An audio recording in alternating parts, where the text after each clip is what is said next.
We welcome you to the Divine Connection. Divine connection में हम आपका स्वागत करते हैं। First of all, I wish all our viewers a very happy Easter. सबसे पहले हमारे सभी दर्शकों को ईस्टर की बहुत बहुत मुबारकबाद इस तरह से मैं अभिवादन करता हूँ। You know, the resurrection of Jesus Christ is an amazing event that gives hope to mankind. यीशु मसीह का पुनरुत्थान ये तो सच में बहुत ही महान घटना है जो मनुष्य जाति को आशा देती है। And Jesus' salvation plan is complete only when resurrection has taken place. यीशु की उद्धार की योजना तो केवल तभी पूरी होती है जब वो मुर्दों में से जी उठते हैं। Very often we separate the death of Jesus on the cross and the resurrection. कई बार हम तो क्रूस पर यीशु मसीह की मृत्यु और उसके पुनरुत्थान को अलग अलग कर देते हैं। But when you think about the salvation that Jesus came to offer to mankind, we cannot separate the two. लेकिन जब हम उस उद्धार के बारे में देखते हैं जो मानव जाति को देने के लिए यीशु मसीह आए थे, तो हम इन दोनों को अलग नहीं कर सकते हैं। I want to read a verse and begin today's thought. मैं एक वचन पढ़कर आज के विचार को यहाँ पर शुरू करना चाहता हूँ। And that verse very clearly illustrates the connection between the death of Jesus Christ and the resurrection. और ये वचन तो बहुत ही सुंदर रीति से स्पष्ट बताता है कि यीशु की मृत्यु और उसके पुनरुत्थान का संबंध। Romans chapter 4 verse 24. रोमियो अध्याय 4 वचन 24 यहाँ पर हम इस तरह से देखते हैं। ये कहता है, He was delivered over to death for our sins and was raised to life for our justification. वरन हमारे लिए भी जिनके लिए विश्वास धार्मिकता गिना जाएगा, अर्थात हमारे लिए जो उस पर विश्वास करते हैं, जिससे हमारे प्रभु यीशु को मरे हुए में से You जिलाया। can see the connection. He was delivered, that is, Jesus was delivered over to death for our sins. हम यहाँ पर इस संबंध को देखते हैं कि यीशु मसीह हमारे पापों के लिए दे दिए गए And raised to life for our justification. और हमें धर्मी ठहराने के लिए उसे मरे हुए में से जिलाया भी गया है। And resurrection, I want to tell you, it's a great comfort for God's people. मैं बताना चाहता हूँ पुनरुत्थान तो परमेश्वर के लोगों के लिए बहुत ही बड़ी तसल्ली की बात है, Because it was a fulfillment of the promises Jesus made to his disciples and to all of us. यीशु ने अपने चेलों से और हम सबसे जो प्रतिज्ञा की है, ये तो उस प्रतिज्ञा का पूरा होना है। He said, I will rise again on the third day. उसने कहा था कि मैं तीसरे दिन फिर से जी उठूंगा, And he rose again on the third day. और वो तीसरे दिन जी भी उठे। And very, very importantly, I want you to remember and note that Satan would have tried his level best to keep him in the grave, but he was not able to because God is powerful than Satan. और इस बात की ओर आप ध्यान दीजिए, मैं चाहता हूं, क्योंकि शैतान ने तो हर बात से कोशिश की होगी कि उसे कब्र में ही रखे, लेकिन शैतान तो किसी भी तरीके से परमेश्वर के सामने बहुत ही सामर्थी नहीं है। वो परमेश्वर से ज्यादा सामर्थी नहीं है। You know, Jesus gave a lot of promises to his people. जानते हैं, यीशु ने अपने लोगों को बहुत सी प्रतिज्ञाएं दी है। To the disciples who followed him, he said many, many things that he will do for them. जो चेले उसके पीछे चलते थे, उसने उनसे प्रतिज्ञा की कि वो उनके लिए बहुत से काम करते चले जाएंगे। He said, I will be with you to the very end of the age. उसने कहा कि मैं युग के अंत तक तुम्हारे साथ रहूंगा। He said, I will send you a comforter. उसने कहा कि मैं तुम्हारे लिए एक सहायक भेजूंगा। He said, I'm going to a place and I'm preparing a place for you.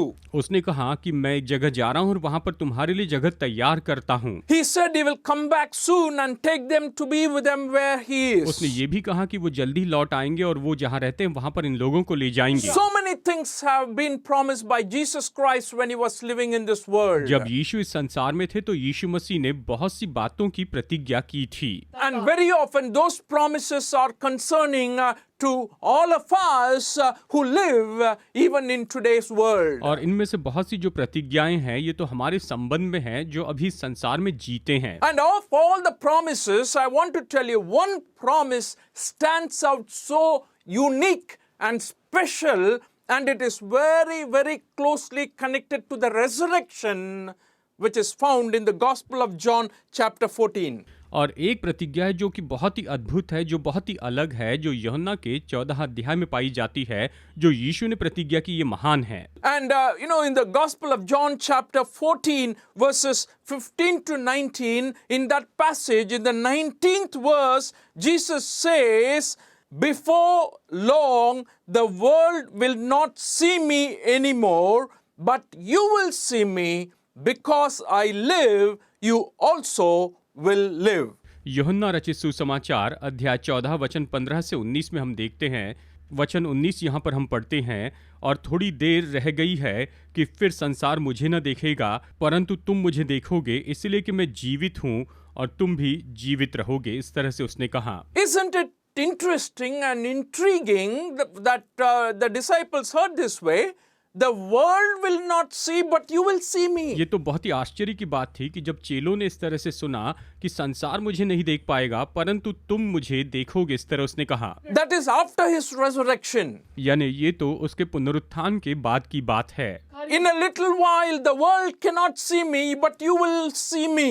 थोड़ी देर रह गई है, फिर संसार मुझे न देखेगा, परंतु तुम मुझे देखोगे। The resurrection of Jesus Christ and the post-resurrection appearances, as you read in the Bible, are given to those people who believed in Jesus Christ. यीशु मसीह का पुनरुत्थान और यीशु मसीह के पुनरुत्थान के बाद में उसका प्रकट होना, ये तो केवल उन्हें दिया गया जो उस पर विश्वास करते थे। It was given to his followers. ये तो उसके अनुयायियों को दिया गया है। The disciples to whom Jesus appeared, they only saw Jesus. जिन चेलों पर यीशु प्रकट हुए, केवल उन्होंने यीशु को देखा। He appeared several times to prove to them that he was alive. वो कई बार उनके सामने प्रकट हुई, ये साबित करने के लिए कि वो जीवित है। He was not dead and gone. He is a God who is alive today. वो मरकर चले नहीं गए थे, वो तो ऐसे परमेश्वर हैं जो आज जीवित हैं। It is interesting to note that the disciples, they have completely ignored the resurrection part of Jesus Christ. ये बात तो निश्चय ही ध्यान देने वाली बात है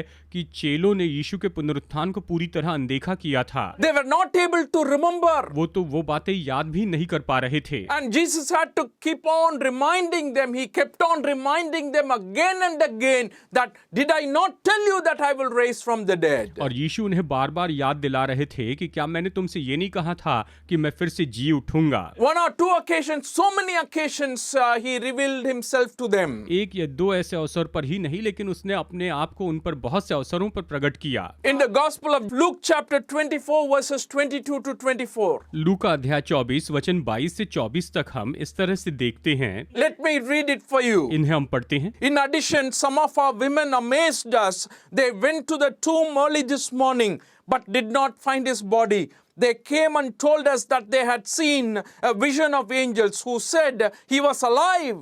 Then some of our companions went to the tomb and found it just as the women had said, but they did not see Jesus. और हम में से कई स्त्रियों ने भी हमें आश्चर्य में डाल दिया है, जो भोर को कब्र पर गई थी और जब उसका शव न पाया तो ये कहती हुई आई कि हमने स्वर्गदूतों का दर्शन पाया जिन्होंने कहा कि वो जीवित है।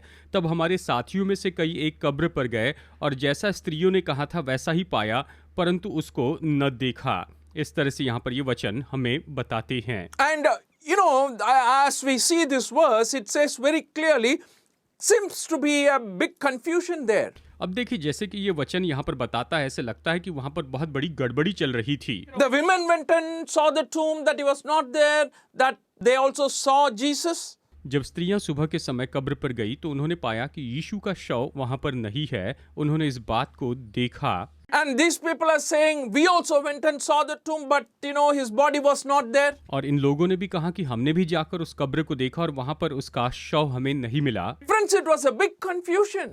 दोस्तों, यहाँ पर बहुत ही बड़ी गड़बड़ी चल रही थी। But Jesus very clearly told them that I will raise from the dead. लेकिन यीशु ने उन्हें बहुत ही स्पष्ट रूप में पहले से ही कह दिया था कि मैं मुर्दों में से जी उठूंगा। That's why he said, the world will not see me, but you will see me.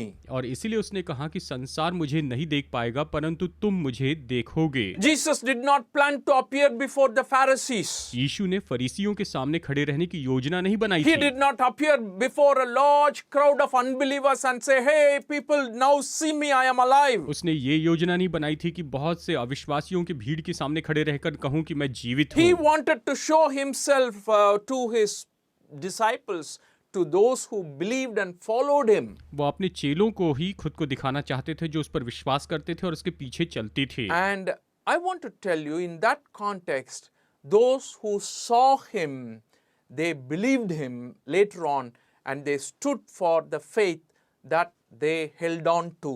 और मैं आपको ये बताना चाहता हूँ कि उन्होंने उसे देखा, उस पर विश्वास किया और वो अपने विश्वास के लिए खड़े रहे और वो तो उसे मजबूती से थाम कर खड़े रहे। In the book of 1 Corinthians chapter 15 verses 4 to 8, we read like this. पहला कुरिन्थियों अध्याय 15 वचन 4 से 8 में हम इस तरह से पढ़ते हैं। Like how I began earlier, the gospel is not complete without the resurrection. जैसे मैंने शुरू में कहा था कि पुनरुत्थान के बिना सुसमाचार तो पूरा नहीं होता है। It says that he was buried, that he was raised on the third day according to the scriptures, and that he appeared to Cephas and then to the 12. After that he appeared to more than 500 of the brothers and sisters at the same time, most of whom are still living, though some have fallen asleep.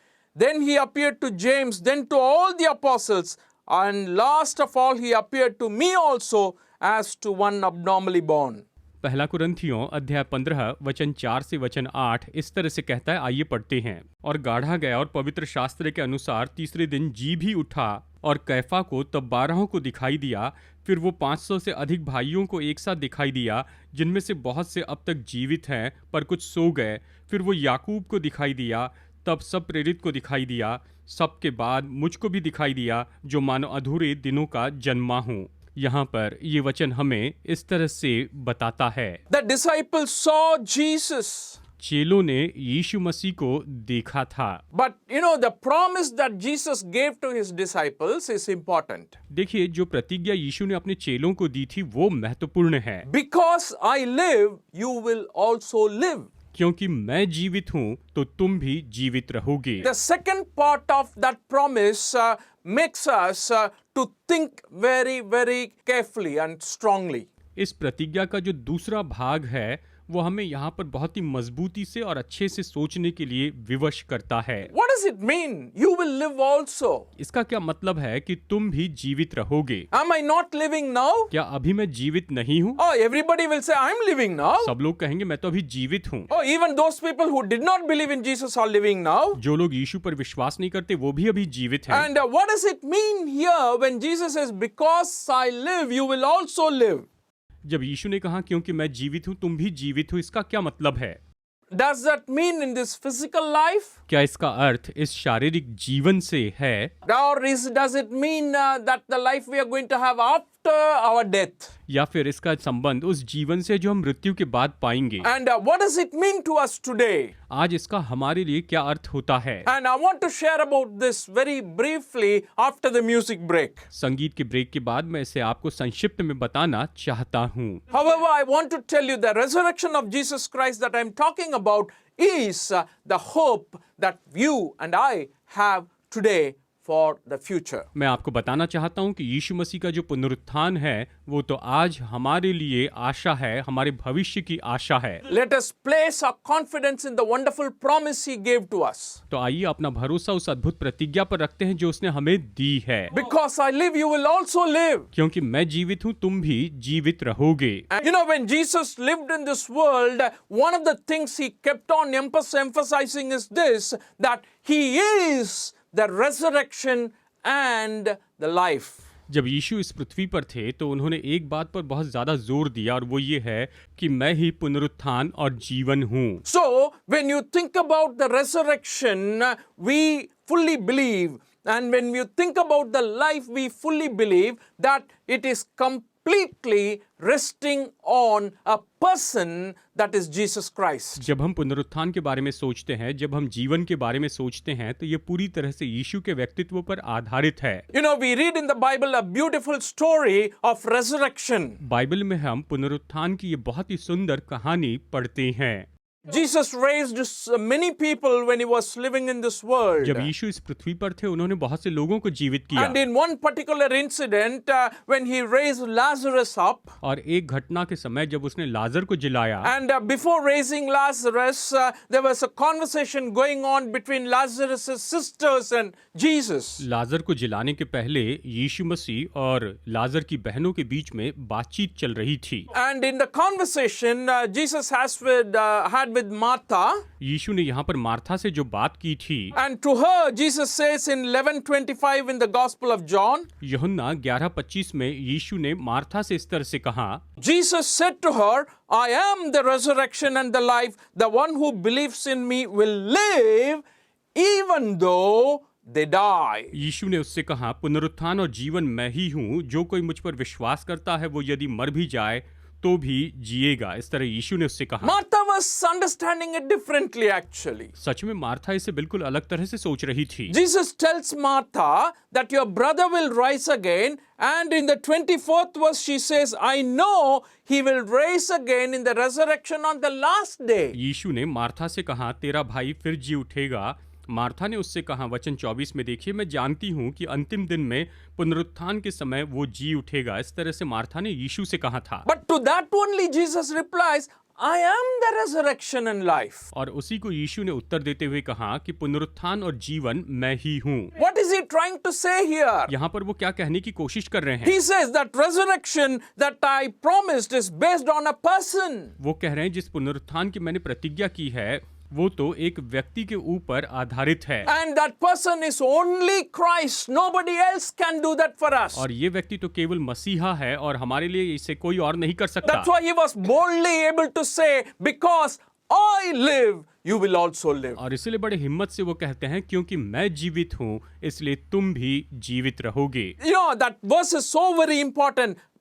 His life is the assurance. His life is the guarantee that we will also live. ये वचन तो बहुत बड़ी शाश्वती देता है कि उसका जीवन तो वो शाश्वती है, उसका जीवन गारंटी है कि हम भी जिएंगे। Bible so many places emphasizes this idea, dear friends. प्यारे दोस्तों, बाइबल बहुत सी जगह पर इस बात पर जोर देकर कहती है। Do you want to live forever?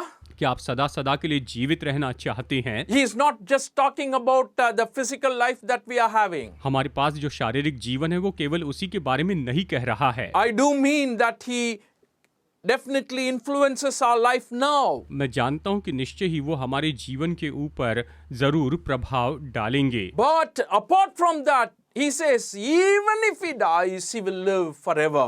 लेकिन इससे हटकर वो कहते हैं कि उसके मरने के बाद भी वो सदा जीवित रहेंगे। In the Gospel of John chapter 1 verse 4, because John is the gospel writer who speaks about life more than anybody else, that is life in Jesus. यूहन्ना अध्याय 1 वचन 4 में, क्योंकि यीशु में जीवन के बारे में यूहन्ना ज्यादा लिखता है। In the first chapter 4th verse he says like this, पहला अध्याय वचन 4 में वो कहता है, in him was life, उसमें जीवन था और and that life was the light of all mankind. वो जीवन मनुष्यों की ज्योति था। इस तरह से यूहन्ना कहता है। And what an amazing statement that is. ये सच में कितना अद्भुत वाक्य है। In him was life. उसमें जीवन था, वो कहता है। That's why he boldly says, because I live, you will also live. और इसलिए वो बड़े साहस से कह सके, क्योंकि मैं जीवित हूँ इसलिए तुम भी जीवित रहोगे। My dear friends, Jesus came to give us that life. प्यारे दोस्तों, यीशु इसीलिए आए कि हमें वो जीवन दे, The life that we enjoy now. ऐसा जीवन जिसका अभी हम आनंद उठाते हैं, वो जीवन, And the life that we are going to enjoy even after death. और ऐसा जीवन जो हम मृत्यु के बाद में जिसका हम आनंद उठाएंगे, वो भी जीवन। And only Jesus can really make it happy and blessed. केवल यीशु ही इसे बहुत ही खुश और बहुत ही आशीषित बना सकते हैं। केवल यीशु ही इसे कर सकते हैं। In the Gospel of John chapter 10 verse 10. यूहन्ना रचित सुसमाचार अध्याय 10 वचन 10। The thief comes only to steal and kill and destroy. I have come that they may have life and have it to the full. यूहन्ना 10:10 कहता है, चोर किसी और काम के लिए नहीं परंतु केवल चोरी करने और घात करने और नष्ट करने को आता है। मैं इसलिए आया कि वे जीवन पाए और बहुतायत से जीवन पाए। The life that he gives, he wants us to enjoy it to the full, and that's what he wants to give to us, dear friends, today. वो हमें जो जीवन देते हैं वो चाहते हैं कि हम उसका भरपूरी से आनंद उठाएं, और वो चाहते हैं कि आज हम उसी जीवन का आनंद उठाते जाएं। Are you worried about life today?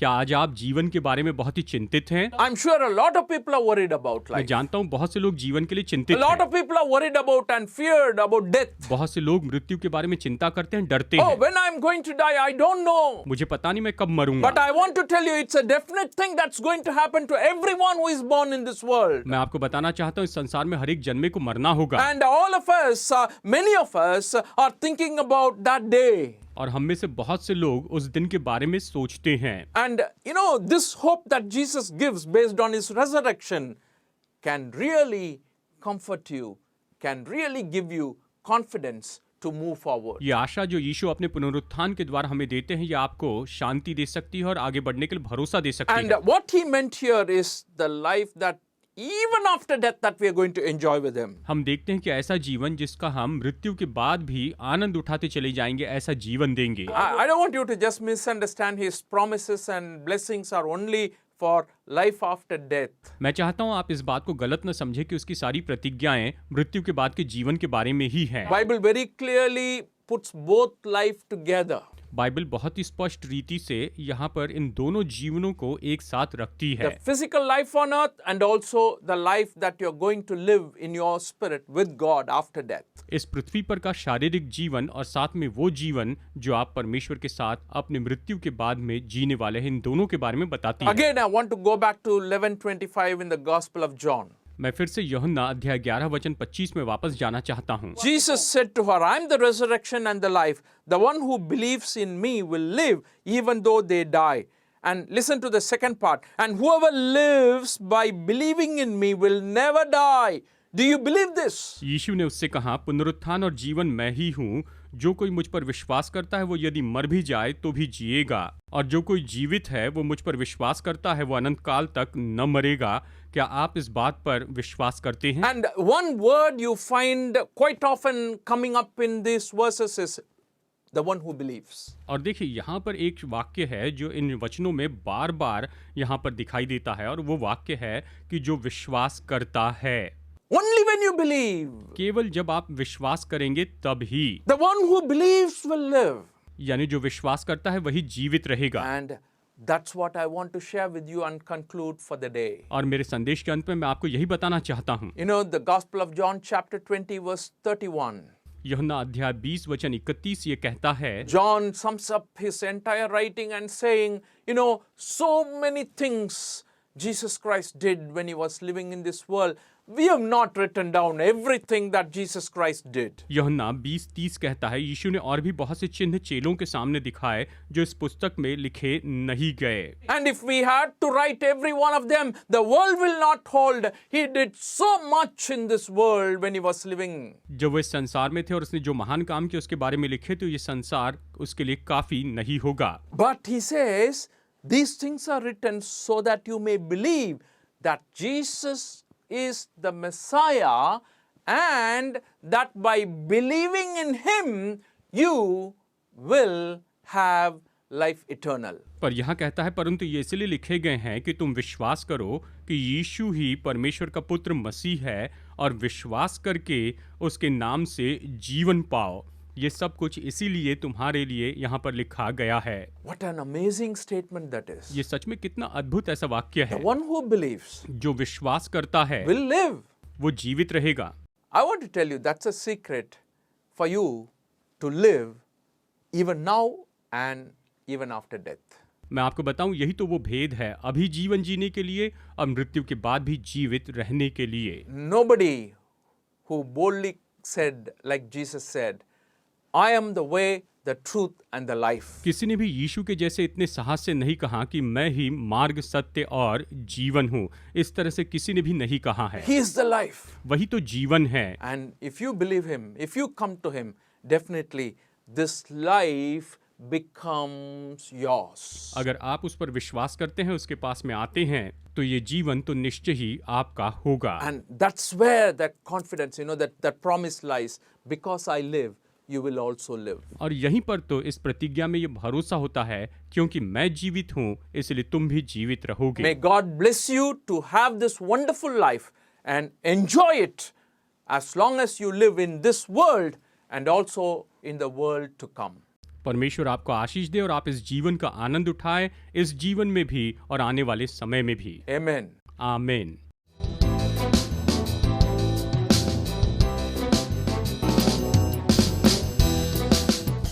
Study the Word of God in a private and personal way through our online study website.